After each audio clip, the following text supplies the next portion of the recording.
Good morning, JRW. Several weeks ago, we discussed shame and how that impacts our self-esteem.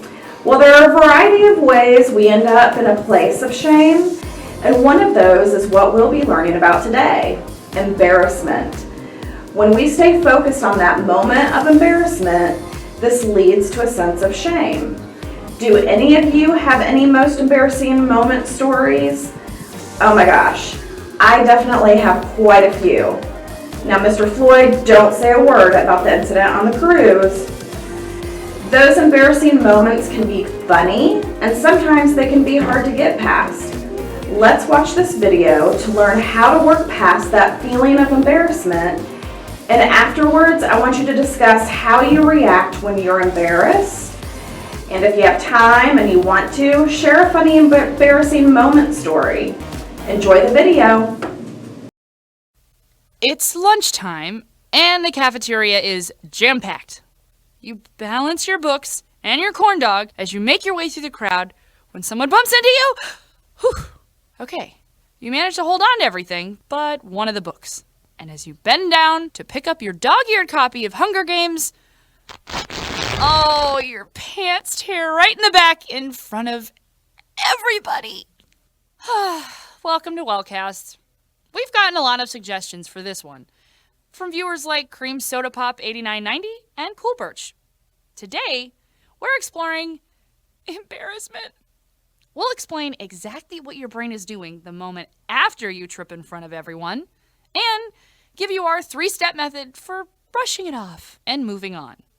Are you ready? Like many of the emotions you experience daily, embarrassment is a biological reaction drilled into our brains by generation after generation of embarrassed ancestors.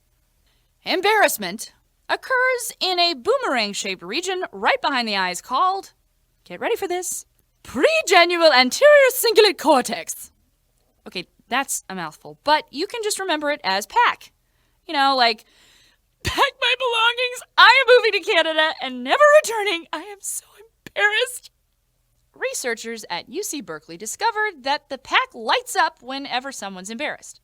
They did this in an experiment where they forced subjects to, get this, sing the Temptation song My Girl a cappella and then watch a video of their performances. Cruel, right?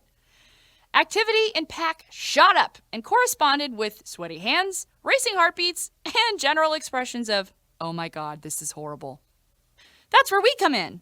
It's time for our 3 tips to getting over embarrassment. Step 1, force yourself not to be the center of the universe. You need to convince yourself that whatever just happened isn't as big a deal as your mind is rapidly making it. Odds are it isn't. In fact, there's a tested scientific principle called the spotlight effect that states that other people don't notice nearly as many of your guffaws as you think they do. One experiment that tested this had a bunch of college students wear bright yellow Barry Manilow emblazoned t-shirts to an introductory psych course. Afterwards, the students were asked how many of their classmates they thought noticed the ugly t-shirt. Invariably, the guess number was much, much higher than the actual number. So, first things first, take a deep breath and repeat the mantra. Science says it's not as big a deal as my brain thinks it is. Step 2, don't apologize. Deal with it. Guys, the worst thing you can do after calling a lot of attention to yourself is drawing even more attention by apologizing a lot. Instead, downplay the moment. If you incessantly apologize after an embarrassing incident, you're only telling others that this is a big deal and they should treat it as such. Step 3, don't dwell, change the channel. There's a big difference between embarrassment and shame. Embarrassment is often a natural and unavoidable reaction to an awkward circumstance. But if you continue to fixate on what happened, replaying the moment over and over again in your brain, the embarrassment can turn into shame and anxiety. You don't want to carry that around with you. Instead, imagine your mind as a TV and the embarrassing situation as an obnoxious sitcom that's forever in syndication. Change the channel and replace that awful sitcom with something positive. A good memory or a joke or a book that you read that you really liked. anything to get rid of that junk. Let's recap. Embarrassment is a completely healthy reaction to an awkward situation. Force yourself to remember that this is a big deal in nobody else's eyes but your own. Don't apologize. Instead, try to downplay the moment. And don't replay what happened over and over again. Change the channel.